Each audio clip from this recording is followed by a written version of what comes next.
Muito bem, estou aqui de novo no nosso Desvendando Pedagogiquês, um podcast especial para você, pai, que usa o nosso material Alicerces, baseado na abordagem educacional por princípios. Eu tenho o privilégio hoje, no nosso podcast, de ter Ana Beatriz Rinaldi, que é a gestora de conhecimento da ESEP.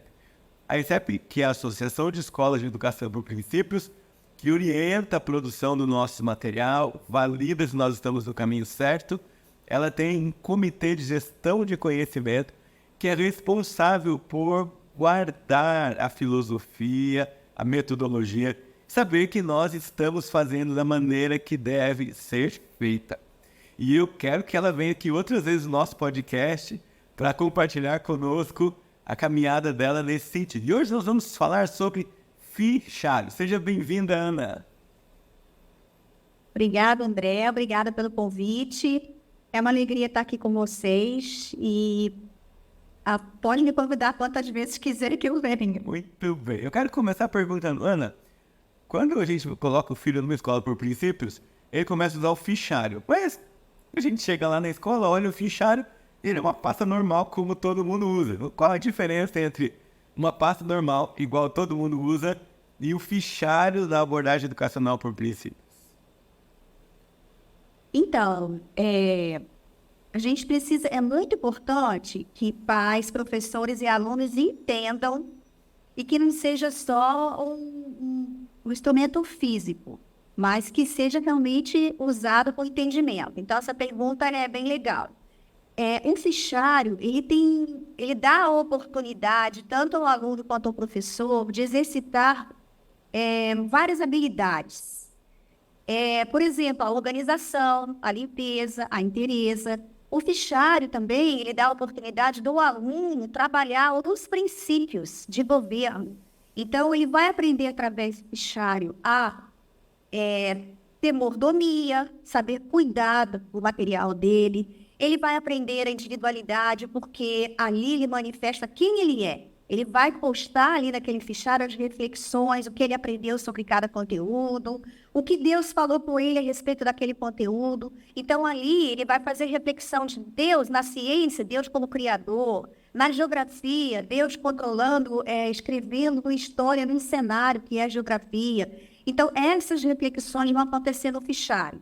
Mas por que não fichário? Por que fichário e não, por exemplo, um caderno? Porque esse fichário é a história do conhecimento dele, é a história do aprendizado dele. E nessa história, como a gente às vezes está escrevendo um livro, é assim que o aluno deve encarar que ele está escrevendo um livro, que vai ter capa, vai ser personalizado, ele vai desenhar, na frente de cada disciplina ele vai colocar ali o que ele quer, personalizar.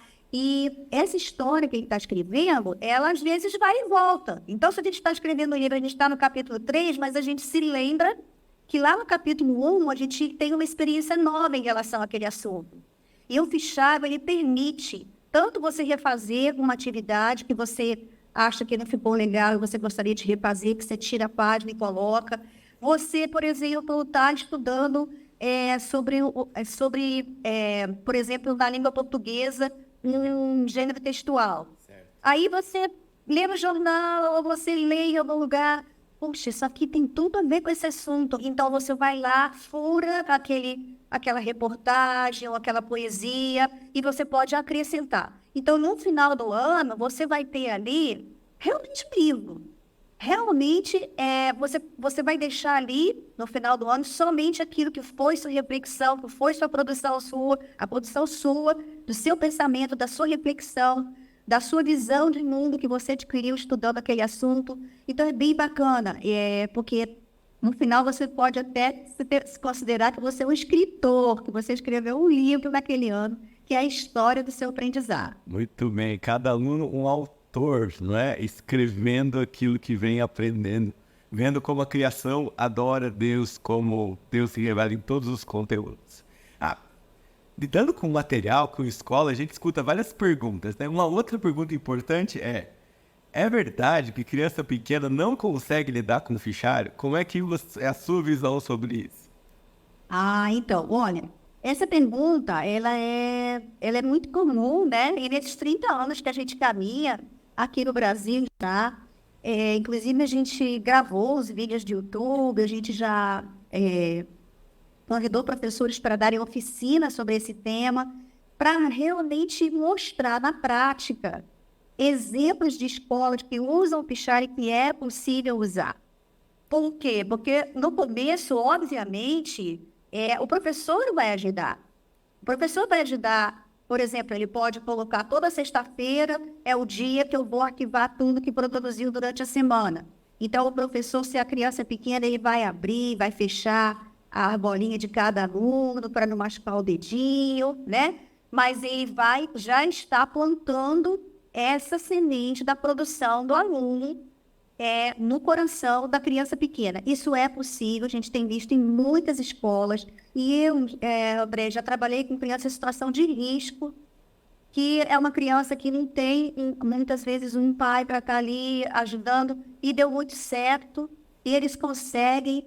Então, assim, já está provado que é só uma questão de estratégia, é só uma questão do professor entender a importância do pai, entender a importância. Por exemplo, André, eu já tive um aluno que chegou chorando na escola porque o pai pegou as páginas do fichário dele e queimou lá para o churrasquinho de domingo. Então, evidentemente, é demais, né? A criança levando maior seriedade aquilo. Então, evidentemente, a escola tem que fazer esse trabalho de educação para pais e alunos e professores. Aí isso me leva a uma pergunta bem interessante, é que quando a gente está dizendo do menino ou da menina se emanciparem, crescerem, nesse sentido, nós não estamos dizendo em abandonar essa criança e exigir que ela faça tudo sozinha, né? É um processo que não tem um padrão para todo mundo. Tem um filho que pode ir mais rápido, tem outro que pode ir mais devagar. Alguns vão ser antes da adolescência, outros vão ser durante a adolescência. Então depende muito da criança, né? E o fato dela não fazer tudo sozinha não significa que ela não está amadurecendo e não está crescendo, porque às vezes a gente confunde, né? Ah, se está dando certo, não vou precisar ajudar meu aluno em nada, ele vai fazer tudo sozinho. E não tem que ser assim para dizer que está alcançando o resultado, né? Em relação a isso, André, eu penso assim, claro, acho que a gente tem que respeitar o tempo de maturidade de cada criança. Por isso que a gente trabalha tanto o princípio da individualidade, esse respeito ao ritmo de cada um. Mas o pai, ele não, às vezes não tem noção, porque eu já tenho filhos crescidos, já tenho netos, então eu vi o resultado, né, na vida de muitas crianças e dentro da minha própria casa, que o pai não tem noção quando ele está ali, junto com a criança, especialmente até o 5º ano, ajudando a organizar as folhas, ajudando e interagindo, o prazer que a criança tem naquele momento que é só dele com o pai. O pai, muitas vezes, não tem noção da importância, como marca isso para sempre. E outra coisa, ele não tem noção que ali ele está plantando sementes de ser independente, ser autodidata, aprender a ter uma organização, a ser uma pessoa que entende a importância de você se organizar mentalmente e fisicamente. Então, como a Catharine Den escreveu, o fichário é um instrumento físico com uma finalidade espiritual. Muito bom, isso mesmo. Não podemos perder isso de vista para não cair no erro de que somente uma pasta ou um artifício externo como qualquer um. Ele tem um significado, a maneira como a gente usa faz toda a diferença. Tem uma pergunta também muito prática, então vamos lá. O que eu posso colocar e o que eu não tenho que colocar no fichário? Então, deixa eu fazer essa pergunta para você. Eu estou aqui, meu filho está tendo aula de matemática. Aí a professora manda ele resolver 10 continhas. Essa continha tem que estar no fichário? Olha, André, assim, evidentemente, eu respeito muito a estratégia de cada escola, porque eu sei que, andando por aí, eu vejo que as estratégias são diferentes, mas a minha sugestão é que fique no fichário somente aquilo que realmente vai ser uma coisa que revela o fruto do aprendizado dele e que ele pode voltar várias vezes para consultar quando ele tiver dúvida em relação a algum assunto. Então, por exemplo, se você acabou de ensinar a adição, É claro que as primeiras pontinhas, elas precisam estar ali, né? Porque vai ser o exemplo daquele conceito de adição que a criança aprendeu. Mas depois, o professor vai passar muitas outras pontinhas, né? Para ele fazer, para a criança fazer. E aquilo não precisa estar no fichário. Mas óbvio que precisa ter um exemplo daquele conceito que aprendeu. A mesma coisa se repete em todas as disciplinas. Então, se eu aprendi, por exemplo, em geografia, hoje a gente vai estudar o que é um rio, o que é um oceano, o que é um lago, os diferentes formatos, diferentes criações de Deus. O que a gente vai colocar? A gente vai colocar ali os conceitos, a gente vai colocar a nossa pesquisa, a gente vai colocar a nossa reflexão, mas, obviamente, várias atividades vão dar origem a partir desse aprendizado. Então, você não vai precisar colocar tudo. Você vai colocar somente aquilo que realmente exemplifica os conceitos que o aluno aprendeu, né, na pesquisa dele, para tomar domínio daquele conhecimento. Será que eu te respondi? Respondeu muito bem. E aí a gente vai pensando, olha, eu sou um pai, eu tenho vários filhos, não, eu só tenho 2, né? Mas assim, suponhando que eu tenho vários filhos, e a gente mora num apartamento pequeno, não é? E aí vai juntando fichário. Então, qual a sua sugestão? Tem uma hora que a gente tem que parar, ler tudo e fazer uma seleção daquilo que é mais significativo e ir montando esses fichários. A gente tira, encaderna. O que você já viu e como que você orienta essa questão? O que guarda ao longo da vida do filho, né? Quando ele está trabalhando tudo isso?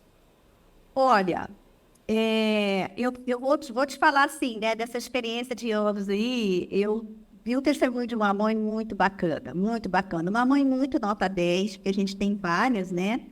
E ela deixava o quartinho de empregada lá, ela fez um armário e deixava lá vários fichários, né, das filhas. Legal.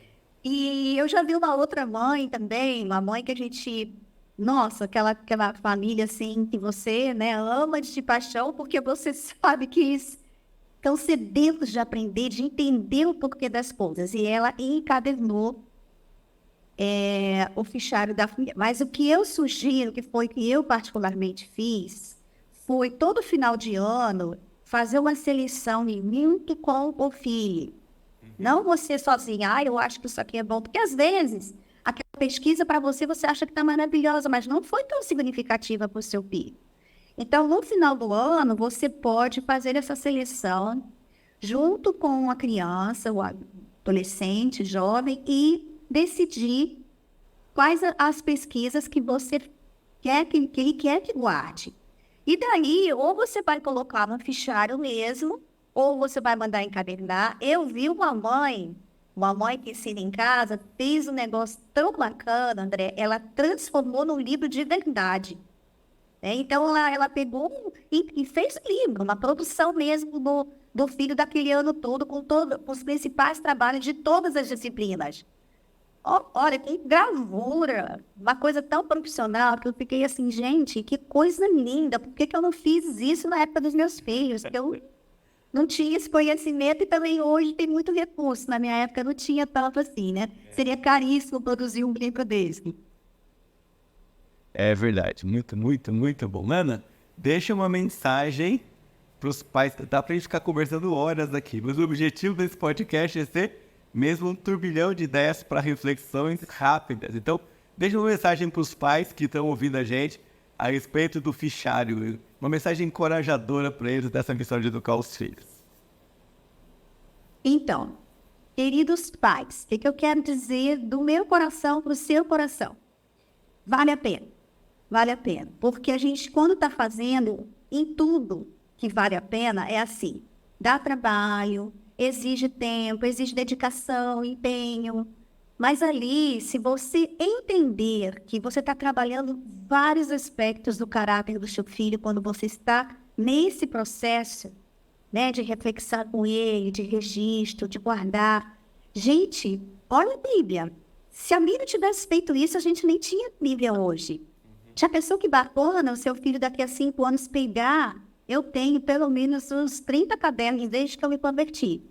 E hoje eu leio, eu pego e falo assim, gente, que coisa maravilhosa pensar o que Deus já fez na minha vida, onde eu saí e onde eu cheguei.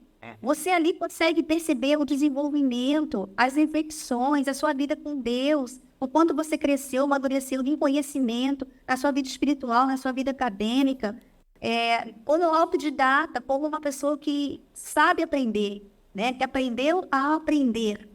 Então, vale a pena. Eu sei que no começo é difícil. Não é um processo natural do ser humano. Não é um processo natural. É algo que você tem que se dedicar. Mas no momento que você entender, você vai fazer isso com alegria. E esses momentos vão ficar marcados na vida do seu filho para sempre. Aquele momento gostoso do pai com o filho, de você estar trabalhando alguma coisa que vai ser... né, que vai ficar na memória e no coração, aquela conexão, aquele aprendizado para sempre. Muito bem, isso mesmo. Muito obrigado, Ana. Que você tenha aí uma resto de semana bom, abençoado. Espero que a gente se encontre em outros podcasts. Obrigado você também por nos ouvir. Que também Deus abençoe sua jornada aí de educar os seus filhos. Obrigado, abraço para todo mundo.